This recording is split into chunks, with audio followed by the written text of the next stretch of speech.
मतलब हद है, कोई बात नहीं लेना, अच्छी बात है। मैं माइक सेट कर लूँ पहले? नहीं, बहुत अच्छा है। ये एक समस्या बीच में जो ये फोकस लाइट है, हाँ, ये थोड़ी कम कर दो तो अच्छा लगेगा। हम लोग यूपी से आए हैं, इतनी लाइट का अभ्यास नहीं है हमें। अभ्यास कर लीजिए, नहीं तो बुलडोजर चल सकता है।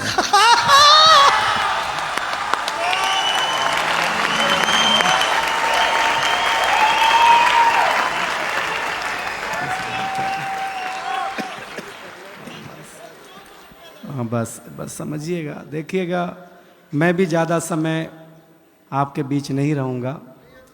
हम स्टार्टर हैं। हाँ, ये ओपनर था, मैं बोतल हूँ।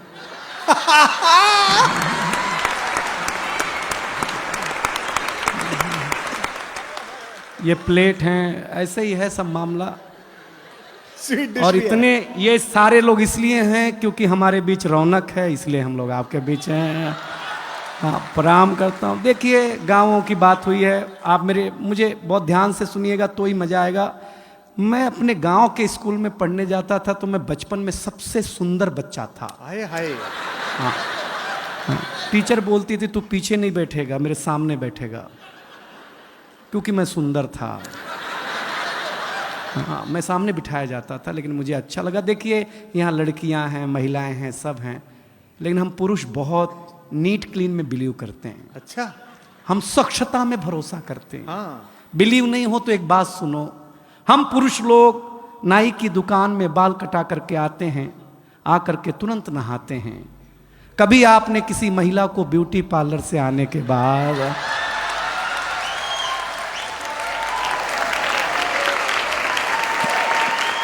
अगर मुंह धोते हुए भी देखा हो?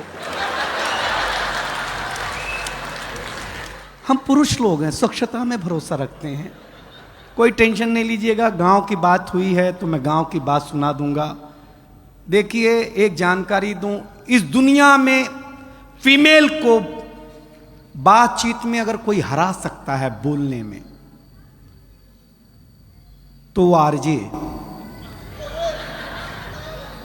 महिलाओं से भी ज्यादा बोलने का काम अगर कोई करता है।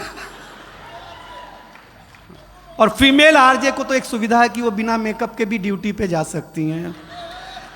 बोलना ही है ना भाई, उसमें क्या बात है यार। लेकिन बहुत ताली वाली मत बजाइए, इज्जतदार घराने के लोग हैं आप, कोई टेंशन लेना मत। मैं बहुत जल्दी जल्दी शुरू, देखिए हम 5 साल के थे। नहीं नहीं मत बजाओ, कहाँ चिंता कर रहे हो, हम कर रहे हैं जी। हम 5 साल के थे तो हमारे पिताजी हमें स्कूल में जमा कराने ले गए। जमा कराने? पहले जमा ही होते थे, कॉन्वेंट कल्चर अब है ना। एक फादर घर में, बारीक है। वाह दिनेश। एक स्कूल में ट्यूशन। हमारे जमाने में ऐसा नहीं था। बगीचे में हमारा स्कूल होता था, ऐसे मास्टर जी बैठे हुए, ऐसे हम खड़े, ऐसे हमारे पिताजी खड़े। तो मास्टर साहब ने पिताजी से पूछा, किसका लड़का है? तो मेरे पिताजी इमोशनल हो गए, बोले मास्टर साहब आपका ही है।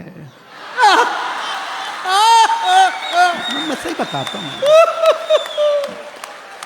अब हम टेंशन में, जिसको हम 5 साल से बाप समझ रहे हैं, वो तो अपना है नहीं। सही बता रहे हैं आपको। मास्टर ने पहले दिन ही ब्लैक बोर्ड पे लिखा हिंदी, हिंदी के बगल में एक बिंदी लगाई। हमने मास्टर से पूछा ये बिंदी क्या है? बोले अनुस्वार है। हमने कहा सर रविवार सुना, सोमवार सुना, मंगलवार सुना, ये अनुस्वार? बोले ये हिंदी का श्रृंगार है। हम घर आए तो हमारी चाची ने बड़ा सा अनुस्वार लगा रखा था। हमने चाची से पूछा ये क्या है? चाची ने बोला बेटा ये चाचा हैं। हमने कहा चाचा है? हम कंफर्म करने के लिए भाभी के पास गए। हमने कहा भाभी ये कौन है? बोले बाबू ये भैया हैं। मैडम हमारा माथा खराब हो गया। हम शाम को वॉश बेसिन में मुंह धो रहे थे तो देखा चाचा नल की टोंटी से चिटका हुआ है।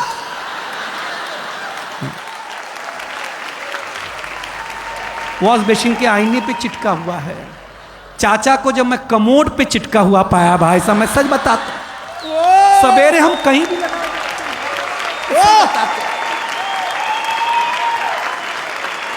ये हमारी क्या मार्केट वैल्यू है यार। कुमार विश्वास जी हमें पहली बार अमेरिका ले गए, फर्स्ट टाइम। हमको अंग्रेजी उतनी ही आती है जितनी लालू जी को आती थी। हम गए तो अमेरिका एयरपोर्ट इतना बड़ा, हम घूमने में थक गए तो डॉक्टर साहब आए, बोले दिनेश थक गए हो, जाओ पानी पी लो। हम पानी पीने गए एयरपोर्ट पे, हमको नल ही नहीं समझ में आया, इसमें पीना कैसे है। तो डॉक्टर साहब आए, पीएचडी हैं, बोले हाँ एयरपोर्ट है, अमेरिका है, टेक्नोलॉजी का देश है, ऐसे बटन दबाओ ऐसे पानी आएगा, पी लेना। रौनक भाई हमने बटन दबाया, पानी आया, कुत्ते जैसा पानी पिया भाई साहब, मैं सच बताता हूं आप लोग। ताली बजा दो यार, मैं मजाक नहीं कर रहा, आपको आनंद लगा ना। कुत्ते जैसा भाई साहब, 1 मिनट में कुत्ता बना दिया उसने हमें। हमने कहा आज तो इसकी छुट्टी, दोस्ती कर ली हमने। जिसने कुत्ता बनाया था वहां के एक आदमी से, वो हमारे गांव आया, हम तुलसी माता के पास ले गए, हमने कहा ये हमारी अम्मा है। उसने तुलसी माता के पौधे को उखाड़ा, पत्ते पत्ते अलग कर दिए, बोले ये तुम्हारी अम्मा। हमारे भीतर का नोएडा जगह, हम उसको एक खुजली के पेड़ के पास ले गए, हमने कहा पिताजी से मिलो। उसने पिताजी को उखाड़ा, पिताजी ने ऐसा कार्यक्रम दिखाया, उसके बाद से ही सारे अंग्रेज लाल पैदा होने लग गए, पहले काले पैदा हुआ करते थे, हम सच बताते हैं आप लोगों। लेकिन ये रेड एफएम, अभी तक तो मैंने आपके चेहरे पर मुस्कुराहट बांटने की कोशिश की है, लेकिन मैं इस महफिल को जवान करना चाहता हूं। देखिए नौजवानों, मेरी एक सलाह मानना, हमेशा लव मैरिज करो, लव मैरिज, क्योंकि लव मैरिज और अरेंज मैरिज में एक डिफरेंस है।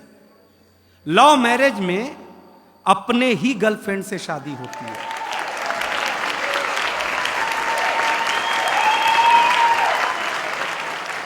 अरेंज मैरिज में भगवान जाने किसकी मत्थे आ जाए। लव मैरिज करो। खुसरो लिखता है, जिहाले मिस्की मुकुंद तगाफुल, दुराए नैना बनाए बतियां, किताबे हिजरा न दारम ऐजा न ले हूं काहे, लगाए छतियां सखी पिया को, जो मैं न देखूं तो कैसे काटूं अधेरी रतियां, जिसे पड़ी है जो जा बतावे पिया रे पी को, हमारी बतियां न नींद नैना न अंग चैना, न आ पाए न भेजे पतियां। ये इश्क है, समझ में आया? हाँ बस, पेमेंट एक बार की है। हाँ हाँ ठीक। अरे वंस मोर सुनाते हैं, हमको एक ही पैक में चढ़ जाती है। देखिए आप मेरे लायक हो रहे हैं, लेकिन हुए नहीं है, क्योंकि ये कविता का रंग जब हरिवंश राय बच्चन की कलम में उतरा तो उन्होंने लिखा, रंग बरसे भीगे चुनर वाली, ये रंग आस्था की चौखट पर आया तो मीरा ने गाया, श्याम पिया मोरी रंग दे चुनरिया, ऐसी रंग दे कि रंग ना ही छूटे रामा, धोबिया धोए चाहे सारी उमरिया। ये रंग फिल्मी पर्दे पर आया तो सुनील दत्त साहब ने कहा कि रंग और नूर की बारात किसे पेश करूं, ये मुरादों की हंसी रात किसे पेश करूं। ये रंग शायरी में आया तो शायर ने लिखा, इसी रंग रंग में रंग है, तुझे रंग रंग में रंग दिया, मेरा रंग आया है रंग पर, तेरा रंग चढ़ के उतर गया। ये रंग कविता में आया तो कवि ने लिखा, इस रंग बदलती दुनिया में मैं रंग बेचता हूं। और ये रंग जब 18 साल के नौजवान के सर चढ़ करके बोला तो गली गली में भगत सिंह ने गाया, मेरा रंग दे बसंती चोला माए।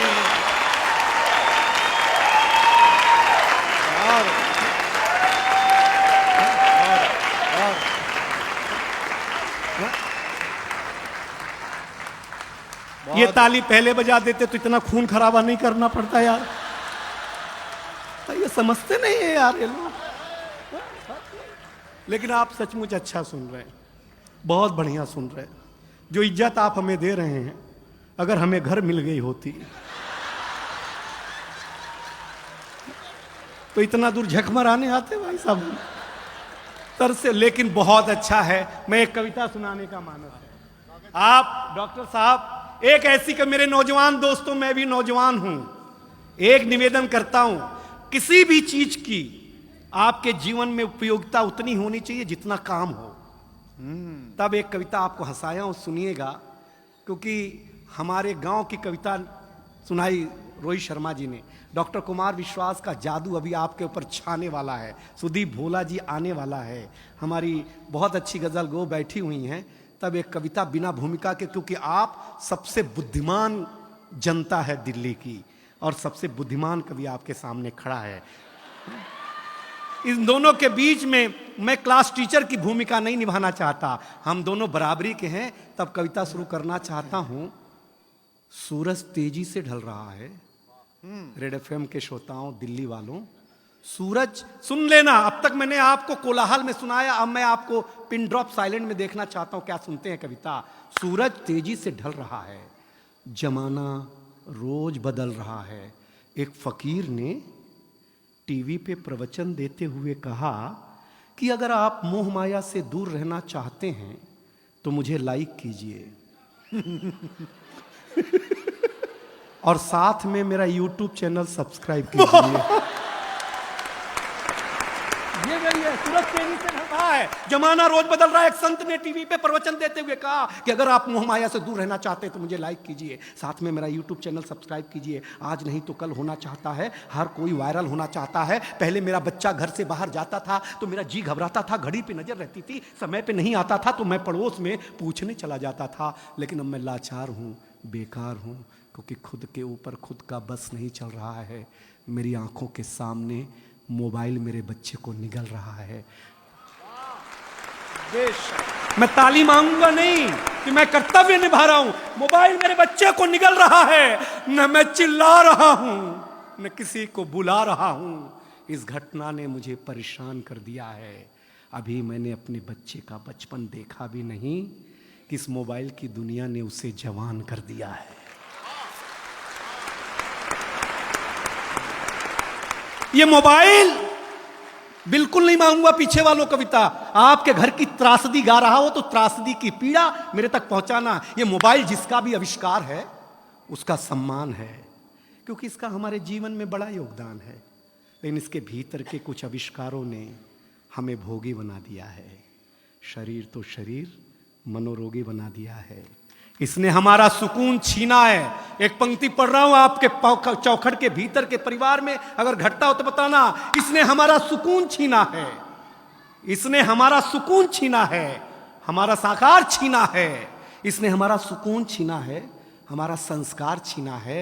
एक साथ बैठ करके बतियाने वाला परिवार छीना है। इसने छीना है नई किताब की सुगंध को। इसने छीना है नई किताब की सुगंध को। इसने छीन लिया है निमंत्रण पत्र पर हल्दी की गंध को। वाह वाह, इसने छीन लिया डॉक्टर साहब निमंत्रण पत्र पर हल्दी की गंध को। इसने घूंघट छीना है, हर रात छीना है, चैट की आड़ में संवाद छीना है। पढ़े लिखे लोगों यदि दो पंक्ति समझ जाना तो बताना। चैट की आड़ में संवाद छीना है। आप कहेंगे कि ये सब नुक्ता चीनी है, लेकिन भाई साहब कलेजे पे हाथ रख करके सोचेंगे तो कलेजा फट जाएगा, क्योंकि इसने आपके जीवन जीने का आधार अर्थात उत्सुकता छीनी है। इस दुनिया ने, अगली पंक्ति आ रही है, संभाले रेड एफएम की जनता, इस दुनिया ने कुछ अजीब सा परोसा है। आज हमें गुरु से ज्यादा गूगल पे भरोसा है। आज हमें गुरु से ज्यादा गूगल पे भरोसा है। गूगल पे भरोसा, ये जो विज्ञान है इसके पास शरीर के रोगों का समाधान है, ना आत्मा का नाद है, न सुकून की बोली है। सुलाने के लिए तो बहुत कुछ है इसके पास, लेकिन जगाने के लिए नहीं, एक छोटी सी गोली है। और अंतिम 4 पंक्तियों में मुझे विदा करे, जगाने के लिए नहीं। अगर इस दुनिया से आप चाहते हैं खुद को बचाना तो ज़्यादा नहीं, इस दुनिया से थोड़ा दूर होगा जाना, वरना जिंदगी के मखमली एहसास खो देंगे, हरे भरे जज्बात खो देंगे। अब ये निर्णय आपका है कि आपको कैसे रहना है, कैसे जीना है। इन घर में एक बार बैठ करके जरूर सोचिएगा कि इस मोबाइल की दुनिया ने आपसे क्या क्या छीना है। अंतिम निवेदन अच्छा लगे तो ये पूरा संसार मुझे हाथ उठाकर ताली देगा, ये दावा है। अंतिम निवेदन इतना है कि अपने नौजवानों, मेरे मित्रों, मेरे भारतवासियों, अपने हौसले को बुलंद करना सीखिए। मोबाइल चलाना तो सीख लिया है, थोड़ी देर बंद करना सीखिए। बहुत अच्छा, क्या बात है, वाह, वाह, वाह। क्या बात है, वाह। दिनेश बहुत अच्छे।